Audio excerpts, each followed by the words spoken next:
já jsem Rose a vítám vás v Brně. Co jiného říct? Jsme v Comic-Coinu... V Brně, vole! Jsme v Brně, to stačí. Jsme v Brně na knihu, vlastně festival knižní, který je zároveň spojený s Comic-Coinem, který vlastně budeme... Tady projdeme celý a uvidíme. Doufám, asi tady prodělám všechny své prachy. Samozřejmě, když jsem knihomol. Kolik utratíš peněz? Já 0 a ještě jenom chci říct, že já jsem Rose a určitě nebudu dělat žádný pičoviny. Obzvlášť, že jsme zároveň na Comic-Conu a zároveň ten vůbec neutratím žádný peníze. Tak Emanuel, vy mě znáš, já neutrácím za knihy, já jsem šetřící člověk.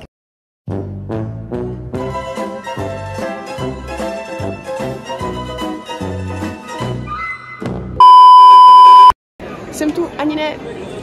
Kolik jsem tu? Tak 10 minut? Tak 10 minut, no. A už jsem vyhrála něco.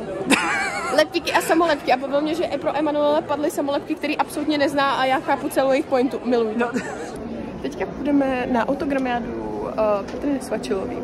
Což já jsem chtěla osobně hrozně vidět, protože to je strašně úplně člověk, který má pozitivní energii. A potom mám v plánu, že se podíváme znova na celý ty programy.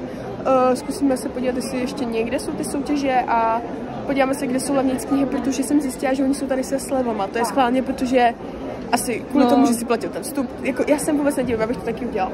Emanuel, vůbec bych se nedivila, kdybych já se udělala své nakladatelství a ty by si byl editor. Třeba nějaký způsob tohoto téma, který já jsem si zažila z pozice ty vnučky a dcery a vlastně už u babičky, to jsem poté byla těhotná, to jsem čekala jesmínku. Takže to mělo pro mě nějaký význam. A tam se to začalo jako rodit. A věděla jsem, že musím napsat holčičí hrdinku, protože jsem to chtěla i napsat pro všechny dcery a samozřejmě pak pomocí manžele a ty kluky, ale je to holčičí hrdinek. A pro mě to je hrozně jako důležitý, takže pro mě to bylo vlastně takové, jako že se slušila. Já mám ráda večírky.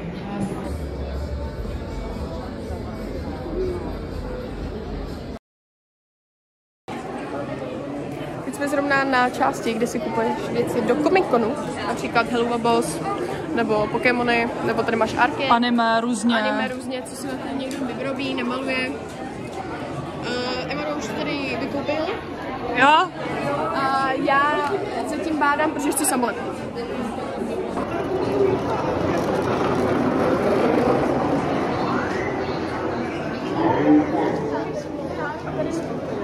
Prvně teďka jsme mluvili, nebo já jsem jako mluvila, mluvili jsme obě, vlastně jsem mluvila vlastně s kostýmem, nebo hlavní jako kostýmérkou, co měla na sobě vlastně oblek toho hlavní postavy, co tady reprezentuje ten Comic-Con a je to úplně anxiety, já jsem se na ní těšila, že si s ní promluvím, protože ona je tak strašně ňuník, takže ji tím pozdravuju.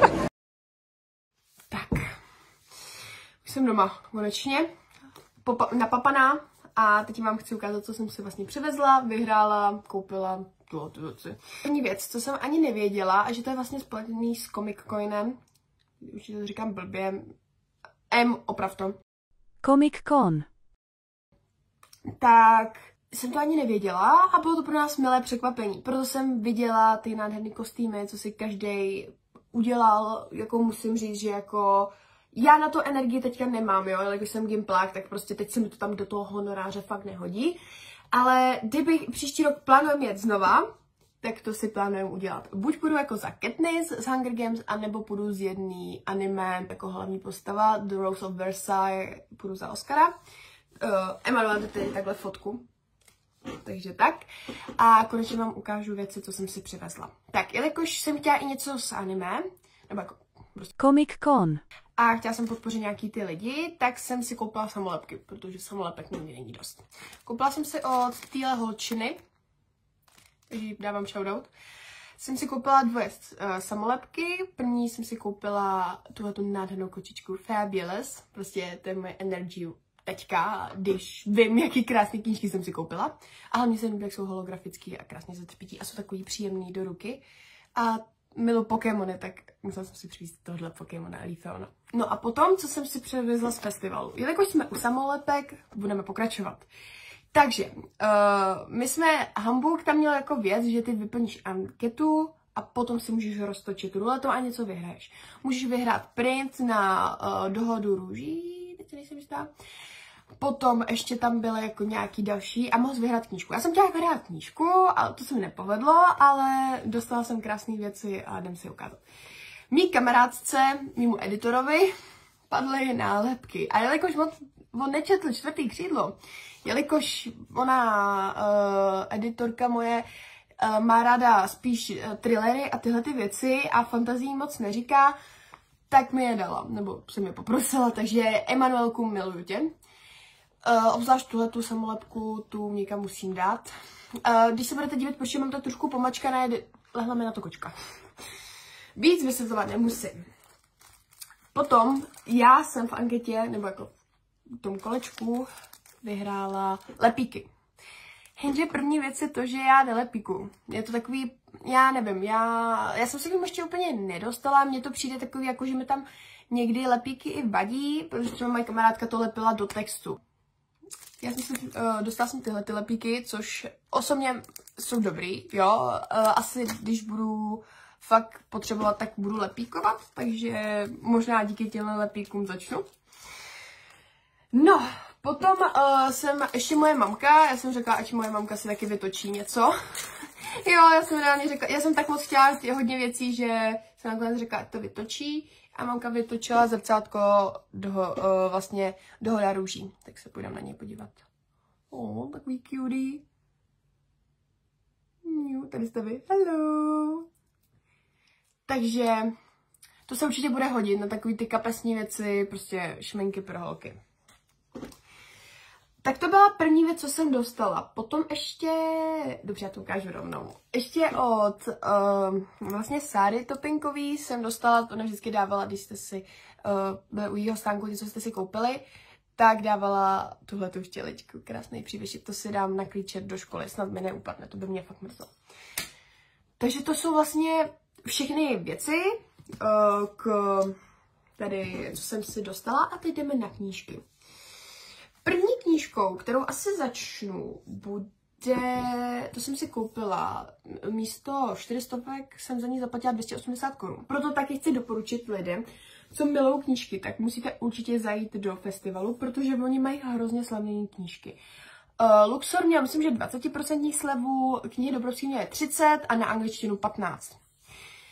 Takže já jsem si přinesla můj temný Romeo od Parker, od téhle autorky, teď se mi nechce číst.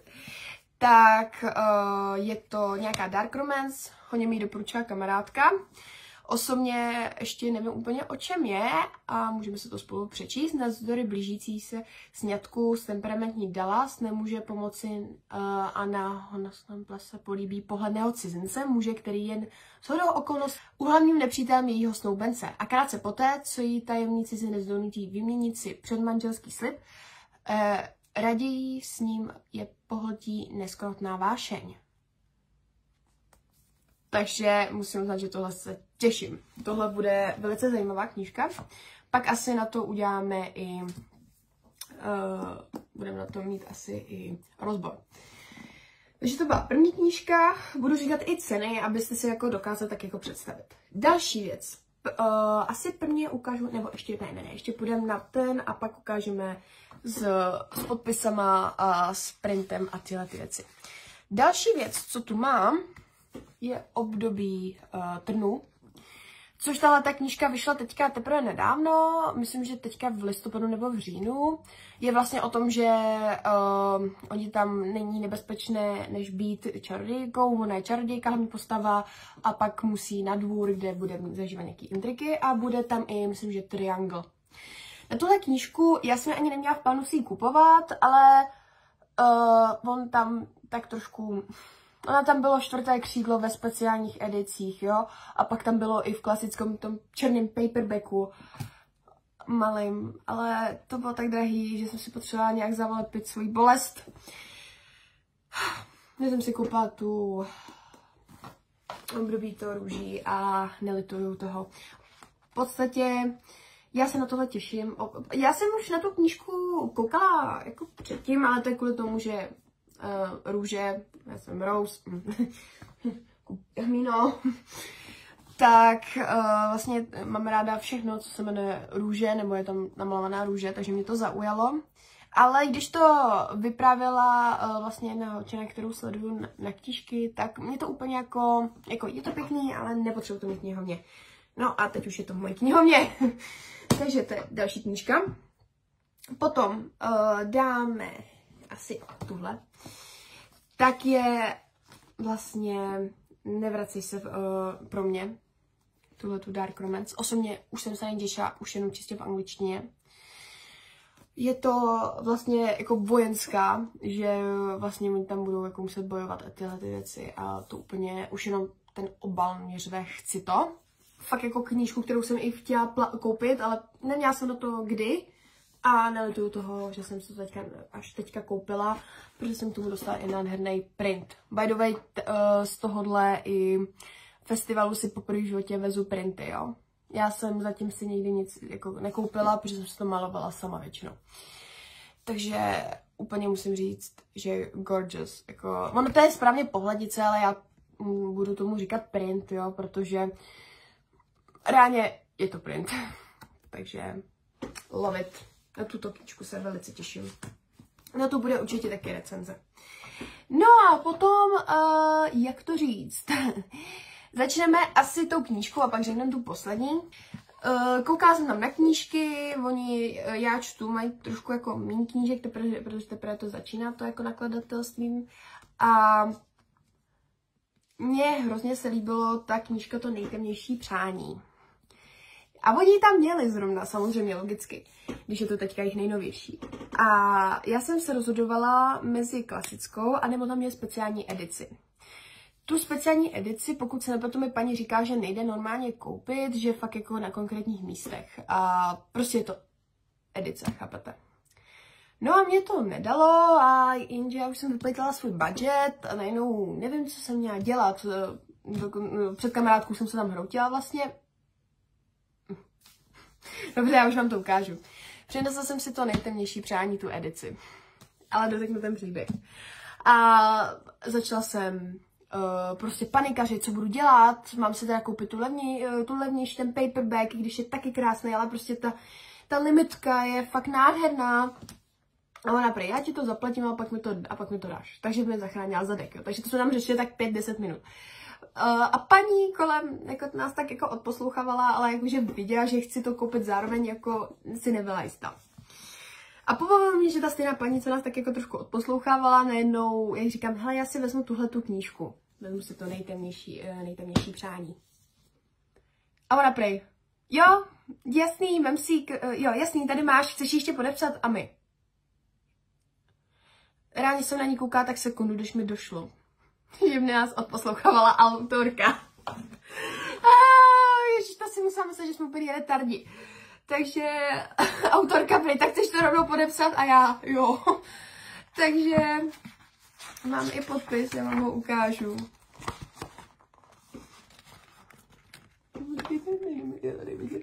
Tady. Takže chci pozdravit tímto autorku a snad si nemyslela, že jsme úplný blázni. A můžu vám říct, že toho nelituju. Jako koupením. Akorát tady jsem si, nevím, jak jsem mi tady zašpinila. Já nevím, jestli to už bylo, nebo prostě to jsem já. I když já ji hledám nejvíc, by the way, pro vás pointa. Když budete hledat tu nejvíc hloubší, jako aby byla nejčistější, většinou to tak není. Většinou vemte něco mezi třeba druhou, ale neberte tu první, jo? Tip pro vás.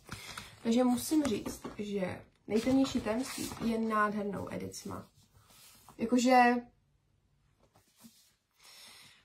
samozřejmě má tu krásnou řízku, má z každé strany úplně něco jiného, což vlastně, když máte ten paperback, tak vy nemáte. To tam máte jako, myslím, že jenom tohle, jenom tuhletu. Takže to mi strašně jako líbí, že se fakt s tím pohráli. Tady vidíte jako tu mapu. A tady rodokmen. Jo, takže tohle je taky moje nejdražší knížka, stála 600 a já se za to nestydím. Akorát ještě to musím zaplatit kamarádce. Emanuel, neboj, už ti to přijde teďka. A takhle je ten print, mě se ani nevěde do kamery, ať to vidíte pěkně. Jo, takže to je ten můj nejdražší úlovek. Tak. No a další knížku, to rovnou budeme, já čtu, která byla taky komická, protože od Sáry Topinkový už mám, já ano, jsem asi divná, ale koupila jsem si plnou jako včelku, protože mým Luxoru, když jsem byla, tak ji ještě neměli. Nebo neměli jako, měli tu včelku, ale neměli zrovna u sebe stačí mávnout křídly. No a já si ji zapomněla vzít, tu včelku, protože mi to chvíli nedošlo, že vlastně ona tam bude a že bych si nechala podepsat. Tak jsem prvně řekla Sáře, protože ona tam taky prodávala, jestli mi nepodepíše takhle. Jestli by byla tak hodná. Ona mi ji samozřejmě podepsala, psala jsem mi na jméno a řekla, jasný, pochopila, že jinak bych ji přišla s knížkou. No a mě to nedalo a říkám, mami, nemůžu si koupit ještě ten jeden díl, prosím, já tu 2 nemám, prosím, mami, protože já, ten budget došel a fakt už kamarádce nebudu říkat, to bych byla pokrytecká, tak najednou říkám, mami, prosím, naroskám, teda, no, já budu mít teďka narosky, tak naroskám nebo k Vánocům. A ona řekla, tak jo. Takže jsem si ještě přinesla, stačí mávnout křídle, na kterou se možná těším actually víc než na 2. A zase mám podpis. A já nevím, vám ho najdu. Tady.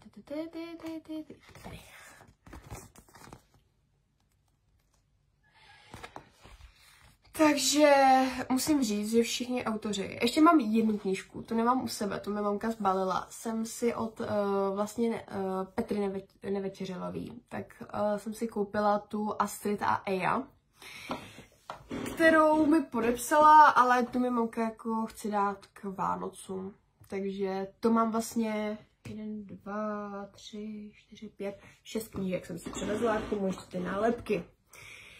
Jak bych osobně ohodnotila ten festival, strašně super. Jo, potkala jsem strašně fajn lidi, pokecala jsem si, ten Comic-Con vlastně byl o patroníž, jídlo tam sice strašně na jídlo, bylo strašně fronty, já jsem si nic nedala, protože jsem jedla až teďka, jo. Takže to bylo jako trošku hrozný, ale jinak to bylo fajn, jo, jinak to bylo moc fajn, hezký bylo, jak každý autor měl něco jiného. Já jsem pro mě i plánovala, že si koupím anglickou knížku, jenže já mám takovou jako, vlastně jako slib, nebo takový jako zákaz, že já si anglické knížky můžu kupovat jenom v zahraničí, ne v Česku. Je to zvláštní, ale je to kvůli tomu, že když si já koupím anglickou knížku v Česku, tak z toho nemám takový prožitek, jak když jsem si ji třeba koupila v Anglii, nebo když jsem si anglickou knížku chtěla koupit ve Švýcarsku, jo. Takže to nemělo takový ten vibe. Takže já jsem si dala takovýhle zákaz, málem jsem ho porušila, naštěstí dobrý, hlídala mě kamarádka. A tím chci dát shoutout mýmu editorovi, zároveň mý dobrý kamarádce Emanuelovi.